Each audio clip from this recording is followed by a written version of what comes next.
Au nom d'Allah, le tout miséricordieux, le très miséricordieux. Louange à Allah, Seigneur de l'univers. Je me suffis d'Allah et c'est le meilleur défenseur. Et il n'est ni force ni puissance que par Allah, le haut, l'immense. Nous rendons grâce à Allah, le Tout-Puissant, qui nous a honorés avec l'islam. Que les prières et salutations soient sur notre noble prophète Muhammad alayhi salam, qui a enseigné aux humains la meilleure façon de vivre notre religion, ainsi qu'à sa famille et ses compagnons. Chers frères et sœurs en islam, assalamu alaikum wa rahmatullahi wa barakatuh. Aujourd'hui, vous avez devant vous votre fille, votre sœur en islam, Amina Ousmane Aïdara depuis Bamako. Je vais vous faire un rappel sur le jeûne. Comme vous le savez tous, nous sommes dans le mois de Ramadan. Nous sommes dans le mois béni du Ramadan, donc j'ai un rappel pour vous, chers frères et sœurs, et ce rappel n'est rien d'autre que dans quelle situation est-on autorisé à ne pas jeûner? Dans quelle situation est-on autorisé à ne pas jeûner?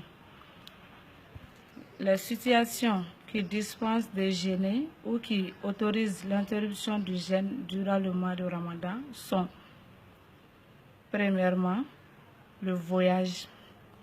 Celui qui voyage pendant le mois de Ramadan pour une durée inférieure à 15 jours et à une distance minimum de 80 km peut ne pas jeûner dans cette situation, mais il est préférable de jeûner. Deuxièmement, c'est la maladie. Celui qui craint des effets néfastes sur la santé ou bien celui qui est malade et craint un allongement du délai de guérison peut ne pas jeûner. Dans ce cas précis, il peut interrompre le jeûne entamé. Dans les cas où la personne effectue le jeûne, celle-ci peut consulter un médecin pour indiquer l'influence de la maladie. Ou si la personne n'a pas les moyens de consulter un médecin, elle doit ressentir fortement la maladie. Troisièmement, la vieillesse. Les personnes âgées affaiblies par la vieillesse et ne résistant pas au jeûne sont autorisées à ne pas jeûner. Celles qui n'ont pas la possibilité de rattraper les jeûnes manqués peuvent offrir un don pour chaque jour manqué, pour chaque jour perdu. Quatrièmement, la femme enceinte ou allaitant. Une femme enceinte ou allaitant ayant peur des méfaits pour sa santé ou à celui de son enfant peut ne pas accomplir le jeûne. Cinquièmement, période des règles ou de l'oshi.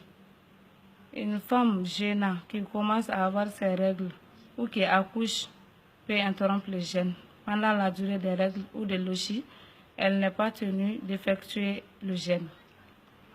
Sixièmement, la guerre contre l'ennemi.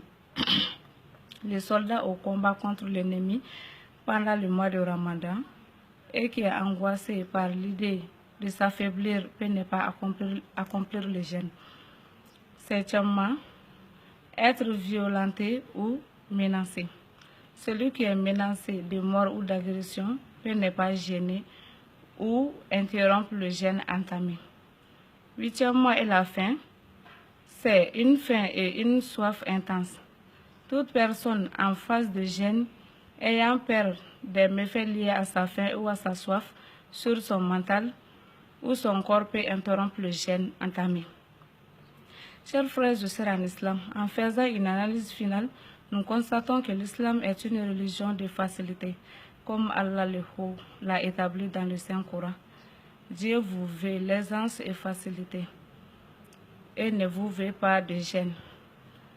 Le prophète alayhi salatu wassalam a pour sa part dit, selon Abu Huraira radiallahu anhu, le prophète a dit, la religion est aisance et facilité, rapporté par Bukhari.